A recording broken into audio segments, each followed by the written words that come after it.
Hello friends, हमारे channel Hindi I T गुरु में आप सभी का स्वागत है। अगर हमारा वीडियो आपको अच्छा लगता है तो हमारे वीडियो को लाइक करें, सब्सक्राइब और हमारे चैनल को सब्सक्राइब करें, कमेंट करें, शेयर करें। अब हम लोग पढ़ेंगे भाग 8 यानी पार्ट 8। इसके अंतर्गत आता है संघ राज्य क्षेत्र यानी यूनियन टेरिटरीज आता है। संविधान के अनुच्छेद 1(3) के तहत भारत का राज्य क्षेत्र 3 श्रेणियों में बांटा गया यानी इंडिया का स्टेट क्षेत्र 3 क्षेत्रों में बांटा है। जैसे राज्यों का क्षेत्र यानी स्टेट का क्षेत्र, संघ राज्य क्षेत्र यानी यूनियन स्टेट क्षेत्र। तीसरा, ऐसे अन्य क्षेत्र राज्य क्षेत्र जो भारत सरकार द्वारा किसी भी समय अर्जित किए जाते हैं यानी भारत सरकार द्वारा किसी भी समय अपना लिए जाते हों। इस समय भारत में कुल 28 राज्य एवं 8 केंद्र शासित प्रदेश हैं। यानी इस समय हमारे भारत इंडिया में 28 स्टेट और 8 के यूनियन टेरिटरीज हैं, किंतु कोई अर्जित राज्य क्षेत्र नहीं है। लेकिन कोई भी अर्जित क्षेत्र नहीं है, सभी राज्य भारत के संघीयात्मक ढांचे के अंग हैं। जो भारत के जितने भी राज्य हैं ये भारत की यूनियन ढांचे के अंग हैं तथा अनेक केंद्र में मध्य शक्तियों का वितरण प्राय वैसा ही होता है। उनके केंद्र और मध्य शक्तियों का वितरण प्राय वैसा ही होता है जैसा संघात्मक शासन प्रणाली में होता है। जैसा कि यूनियन संघात्मक शासन प्रणाली में होता है, दूसरी ओर केंद्र शासित प्रदेश वह क्षेत्र है जो केंद्र सरकार सीधे नियंत्रण में होता है। यूनियन टेरिटरीज वह क्षेत्र है जो यूनियन सरकार के द्वारा सीधे नियंत्रित होता है। इसीलिए ऐसे प्रदेश को केंद्र शासित क्षेत्र भी कहते हैं।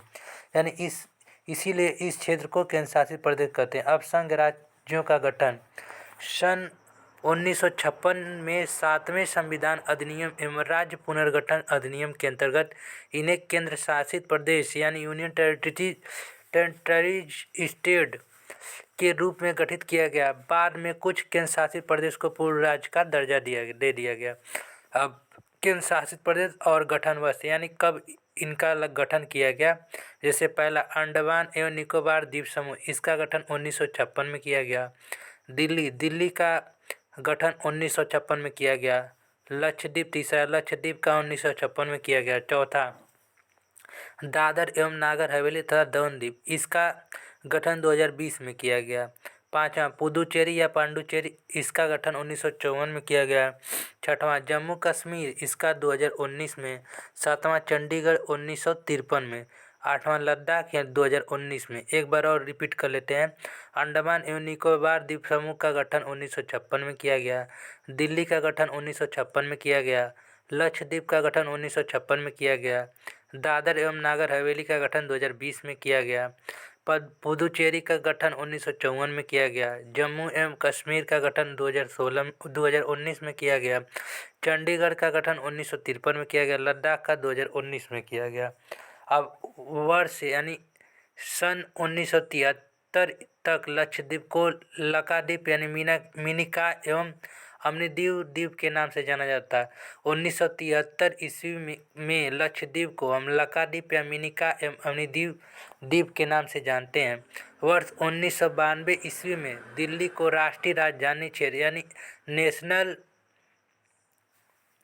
कैपिटल क्षेत्र दिल्ली यानी एनसीआर के रूप में जाना जाने लगा। 2006 तक पुदुचेरी या पांडुचेरी के नाम से जाना जाता है। अब केंद्र शासित प्रदेश संविधान के भाग 8 के अंतर्गत अनुच्छेद 239 से 241 तक केंद्र शासित प्रदेश के संबंध में उपबंध किए गए हैं।